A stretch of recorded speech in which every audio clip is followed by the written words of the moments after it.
Have you ever stopped to think about how prejudice can appear in the most unexpected places? Sometimes right in front of those we least expect. Everything seemed to be going towards an ordinary day. A simple man, looking for something special. A piece of clothing that reflected his values and his discreet style. He didn't want the most expensive or flashy item, just something that reflected who he really is. But instead of being greeted courteously, he was met with judgmental stares. A salesperson who, without imagining who was there, felt entitled to measure the person's worth by their appearance. What happened next surprised everyone who witnessed the scene. And Tom Hardy's attitude, that's what really changed everything. This isn't just a story about fashion or shopping. It's a story about respect, humanity, and how a single gesture can change the world. You're about to find out why that simple moment became an example to millions of people. The fall morning in Manhattan was particularly chilly. The sidewalks of Fifth Avenue, crowded with people coming and going, mixed hurried footsteps with the constant symphony of horns and engines. It was in this frenetic setting that the renowned, fine clothing store Eastwood & Couture's was located, known for catering to a demanding clientele and presenting the most sophisticated trends in the world of American fashion. Ethan McCoy, 27, had just got a job there. Tall, with impeccably combed brown hair, he came from a middle-class Indianapolis family. For years, he had fought for a position that he considered the face of success. Now, she was part of the select team of salespeople at that luxury store. However, behind his confident countenance, there was a constant insecurity. Ethan felt he needed to prove to everyone, including himself, that he was better than his modest origins suggested. On the first day, as Ethan arrived for his shift, he noticed the manager, Rachel Bowman, hurrying around the large marble hall. Rachel, a woman in her late 40s, was famous for her firm leadership and her eye for every detail. She recognized Ethan and walked towards him. "Welcome to your first day, Ethan," she said, holding out her hand. "I'm Rachel Bowman. You're going to meet our team and soon you'll be settled in. If you have any questions, just ask me." Ethan smiled. "Thanks, Rachel. I'm excited to get started."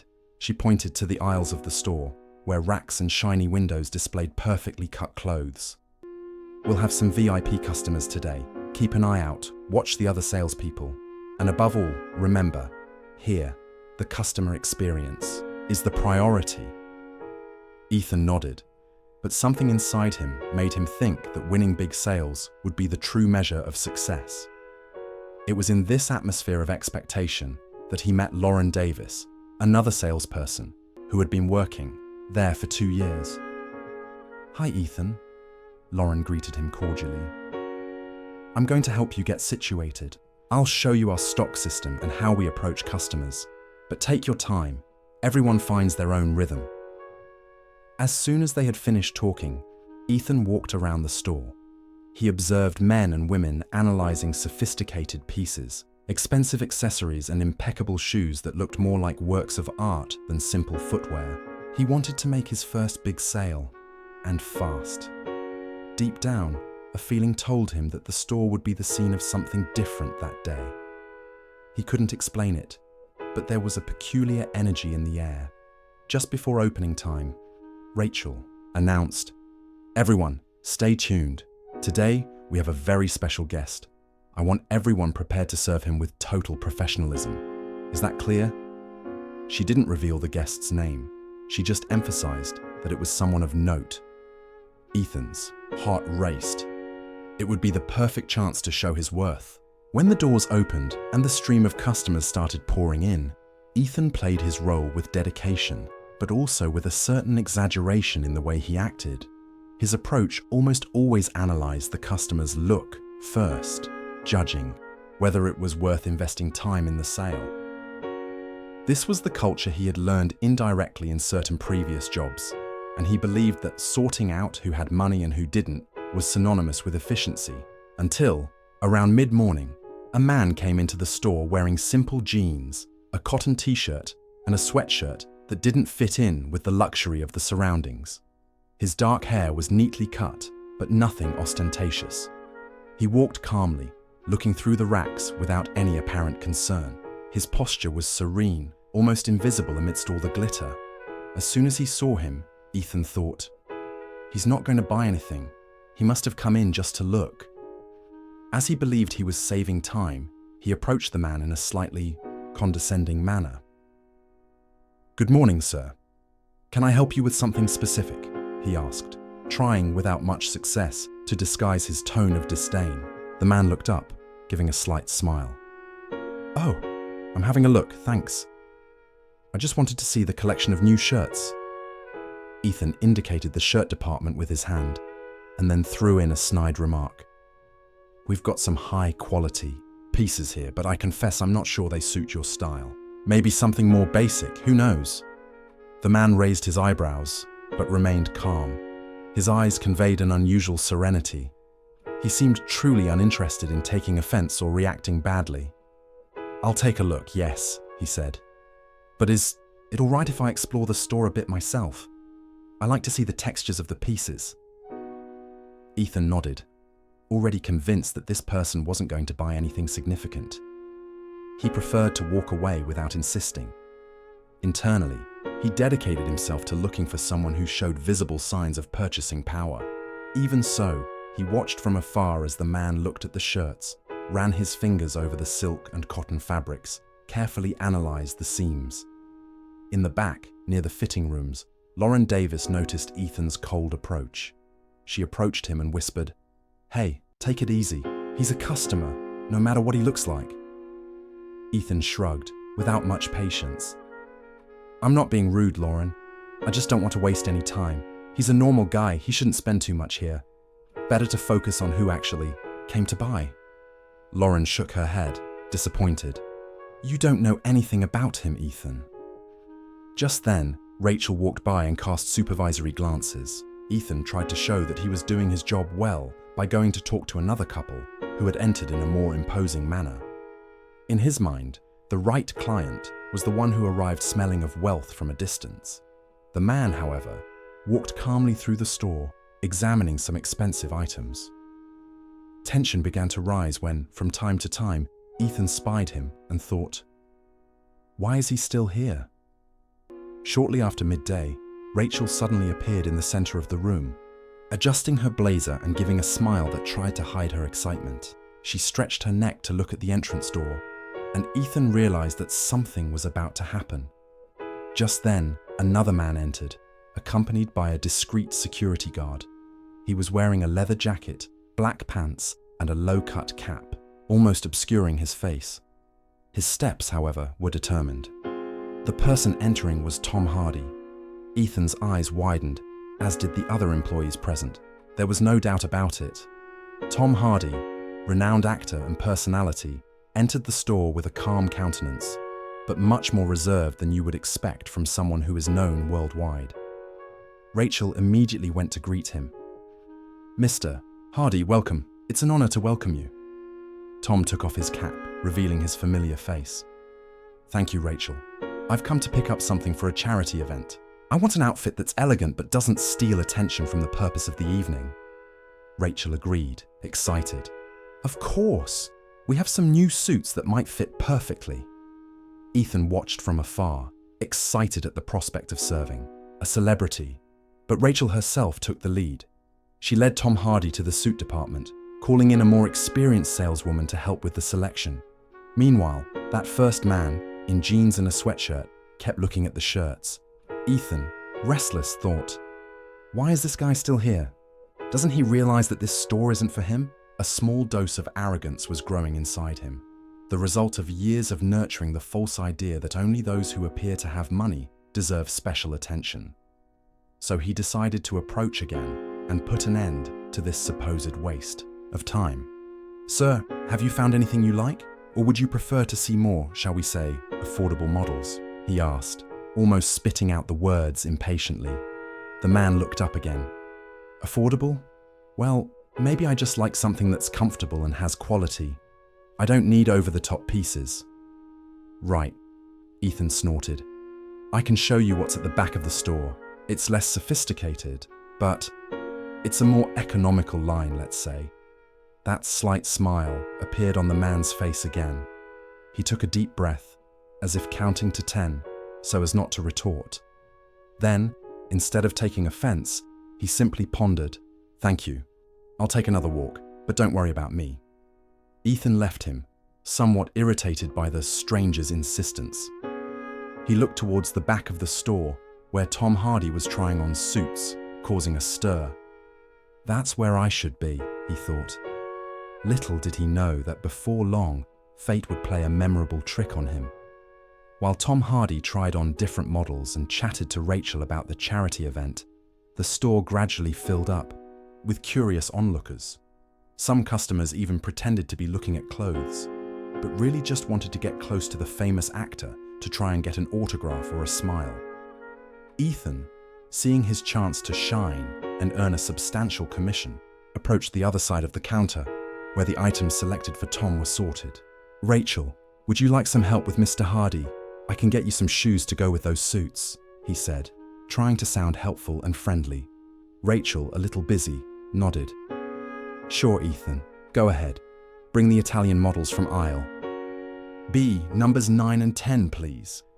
The young salesman ran to follow the instruction, happy to be part of that special service. On the way, he passed the man in the sweatshirt again, who was now examining a linen blazer. "Is he still here?" he thought, incredulous. Then he let another judgmental sentence slip out. "Sir, I'm not sure this blazer meets your budget. Can I get you something simpler?" The man looked at Ethan with disappointment in his eyes. "You're assuming I can't afford it, aren't you?" Ethan was speechless for a moment, but chose not to back down. "I'm just trying to help. Sometimes it's good to have options." "I see," said the man calmly, but without smiling any more. "Maybe I do need something simpler, or maybe not. Thanks for your concern." He hung up his blazer and walked on, while Ethan hurried to Tom Hardy's shoes, wanting to put an end to the unpleasant conversation. Inside his heart, however, he felt uncomfortable, without assuming that he was judging the other person based on appearances. After all, that was his way of dealing with the public, filtering out potential buyers. Shortly afterwards, traffic in the store reached an apex. Tom Hardy was taking a water break near the cashier's counter, and several people seemed to want to get close to him. Then the man in the sweatshirt approached the same counter, holding a silk shirt discreetly folded. He stood in silence, waiting to see if someone would be able to serve him calmly. Ethan, however, couldn't focus on anything other than Tom Hardy. He slipped behind the counter and handed the actor his shoes. Tom thanked him and tested the fit on his feet. Ethan, at that moment, completely ignored the other customer who was waiting to perhaps make his purchase. "Excuse me, sir," said the man in the sweatshirt, trying to get Ethan's attention. "Can I stop by the checkout? I'd like to take this shirt." Ethan made an impatient gesture with his hand, as if to say, "Wait a minute." It was the last straw in a series of small humiliations. The customer's expression tightened. He put his shirt on the counter and took a deep breath. Noticing this, Tom Hardy frowned. "Excuse me," he addressed Ethan calmly. "I think the gentleman here was before me. Can you take that?" Silence took over. A saleswoman on the other side noticed the tense atmosphere and approached. "I'll see you, please. You can come with me," she said, trying to get around the situation. But the customer simply shook his head and said, "Thank you, but no. I'd rather leave the shirt here. I don't feel comfortable buying it at the moment." Then he turned to Ethan. "I guess, after all, I didn't really need that item." He motioned to leave, and Ethan, a little embarrassed, couldn't reply. It was then that Rachel noticed the uncomfortable scene and intervened. "Is there a problem?" asked the manager, looking at the man and then at Ethan. The customer thought for a few seconds, as if deciding whether it was worth explaining everything. Then he spoke, without raising his voice, but firmly. "I think the problem is the way the sales assistant has treated me since I came in, as if I wasn't worthy of buying here." Rachel was stunned. Ethan felt his face burn. Tom Hardy watched intently, The other employees paused for a second, feeling their discomfort grow. Rachel tried to make amends. "Sir, I apologize for the inconvenience. I'm sure there's some misunderstanding." "Misunderstanding or not," interrupted the man, "I felt judged by my appearance, and that's not how such a renowned store should treat people. Would you agree?" Rachel swallowed. The words hung heavy in the air. Then the customer did something Ethan would never have expected. He pulled out his wallet and pulled out a card. Apparently made of metal, the kind that indicates a very high purchasing power. "I was willing to buy not only this shirt, but also some items to give to my father, since it's his birthday this weekend." He put the card back without displaying arrogance, but making his frustration clear. "Too bad I was judged before. I had a chance to show who I am." The situation was untenable. Rachel asked the client not to leave, but he politely refused. "I appreciate your intention, but I've had enough. I hope you'll rethink the way you treat people." He turned his back and walked towards the exit. Some customers watching the scene shook their heads in disapproval. Some people filmed part of the incident with their cell phones. Soon, Rachel turned to Ethan, furious. "Shame on you, Ethan. A customer humiliated like that is terrible for our image. And you were so reckless." Before Ethan could justify himself, Tom Hardy asked to be excused. "Rachel, I don't mean to pry into the store's internal affairs, but I think the gentleman who just left is absolutely right.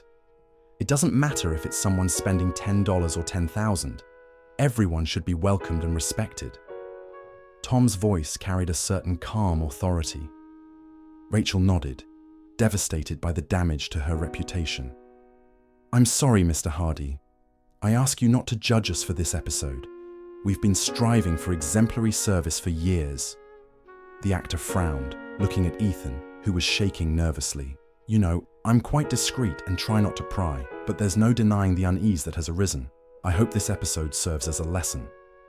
Tom Hardy's words echoed in Ethan's mind. He felt the weight of disapproval from an idol he admired. He suddenly realized how far he had gone in his prejudice against this simple-looking man. A series of memories came back to him. His childhood in Indianapolis, when he himself had been bullied at school for not wearing designer clothes. Now, he was the one humiliating someone? Tom Hardy turned to Rachel. "I still need the suit, but I'll ask permission to finish my choice and I'll leave. I don't want to cause any more fuss."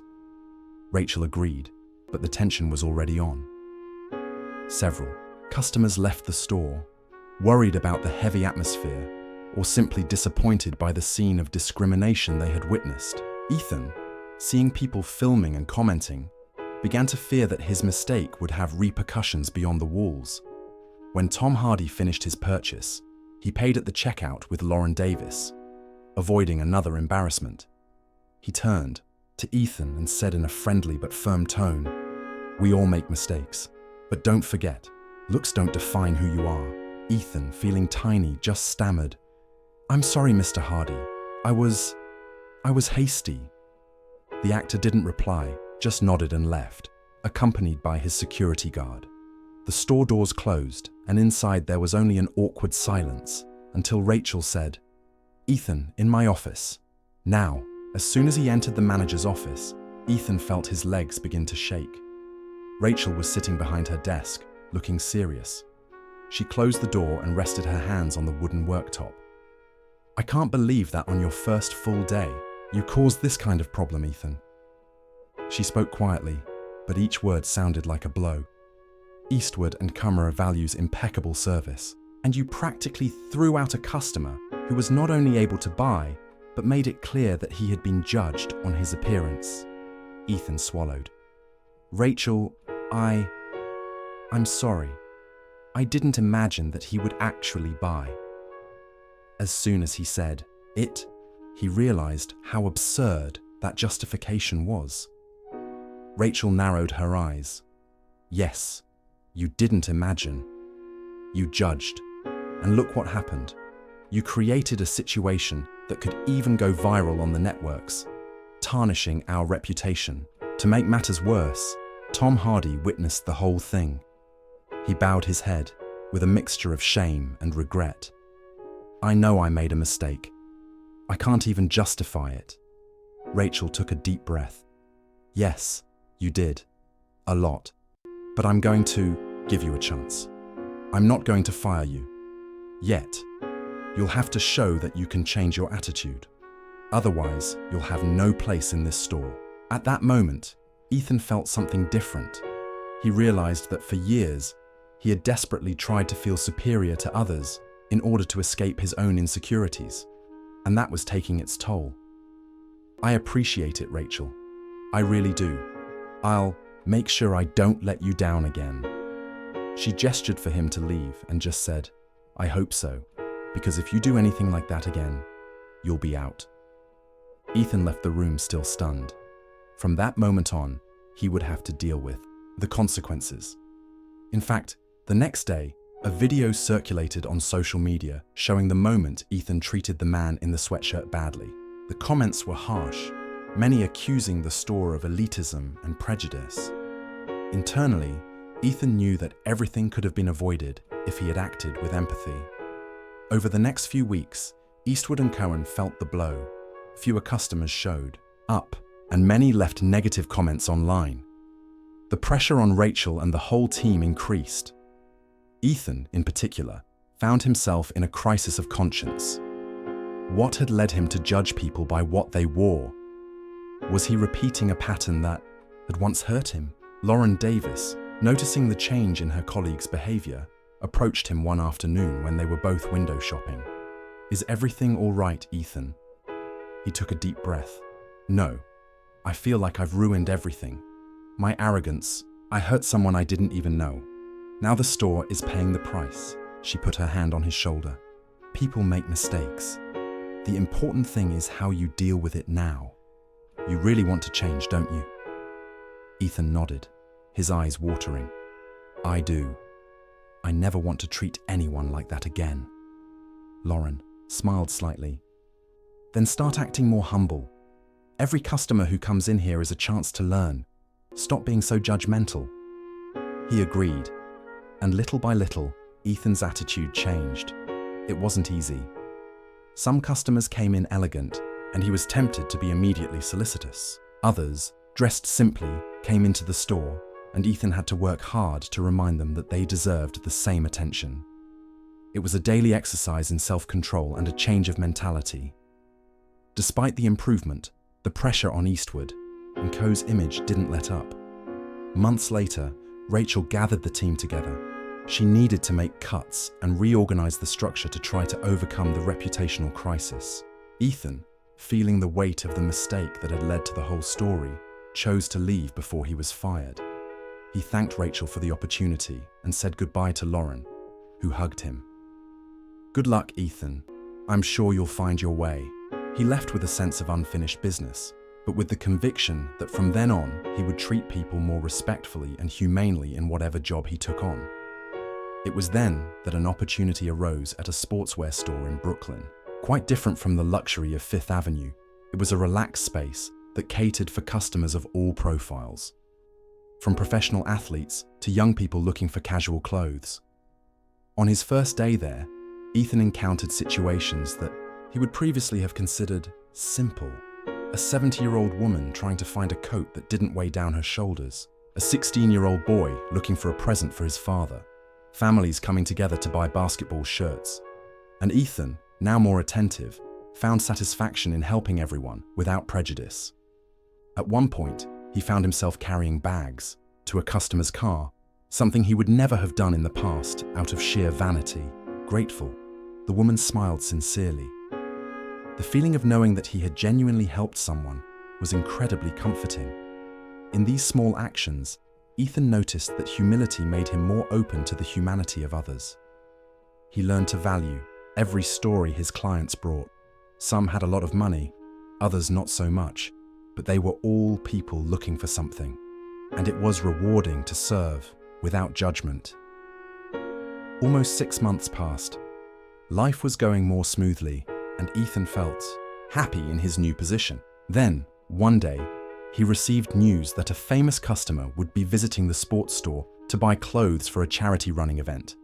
Guess who? Tom Hardy. The actor would be coming in a few hours' time to pick out specific shoes and some training garments. When he received the information, Ethan tensed up, as he immediately remembered the fateful day at Eastwood & Co. He didn't know if Tom Hardy would recognize him or even remember his face, but if he did, how would he react? At the appointed time, Tom Hardy entered the store accompanied by an aide and a security guard. As soon as Ethan saw him, his heart raced. He stood still for a moment, not knowing how to act. Then he pulled himself together and approached, willing to act differently this time. "Good afternoon, Mr. Hardy. Welcome to Brooklyn Sportswear. Can I help you find something?" Tom looked at the salesman for a moment, with that calm expression. "Good afternoon. I need running clothes, something comfortable but durable." Ethan indicated the runners, trying to look natural. "Sure, come with me. We've got some really nice collections here." As they walked to the shoe section, Tom paused and looked more closely at the sales assistant. "Do I know you from somewhere?" Ethan's throat seemed to dry up. He took a deep breath before answering. "It's possible, Mr. Hardy. I used to work in another store on Fifth Avenue." Tom nodded slowly, as if remembering something. "Eastwood & Co., right?" Ethan confirmed, feeling his face heat up. "Yes, sir. I was there the day there was that incident with another customer. I want to apologize. I know it wasn't me you had a problem with directly, but my attitude wasn't exemplary either." Tom Hardy's expression softened. He saw Ethan's sincerity, noticed the real embarrassment emanating from his voice. "You were there then?" "I was. And I learned a lot after that. I had to revise the way I saw people." Tom gazed at the salesman for a second that seemed eternal. Then he said, "I'm glad you got something positive out of it. Mistakes happen. What defines us is what we do afterwards." Relieved, Ethan pointed out the running shoes, explaining the details of each model. Patiently, he showed Tom some compression shirts and sweatshirts. This time, there was no hint of arrogance, just a genuine desire to be helpful and respectful. After a few fittings and conversations, Tom Hardy chose his garments and thanked me. At the checkout, he was pleased with the service. "It was great, thank you. Keep it up." "Thank you, Mr. Hardy.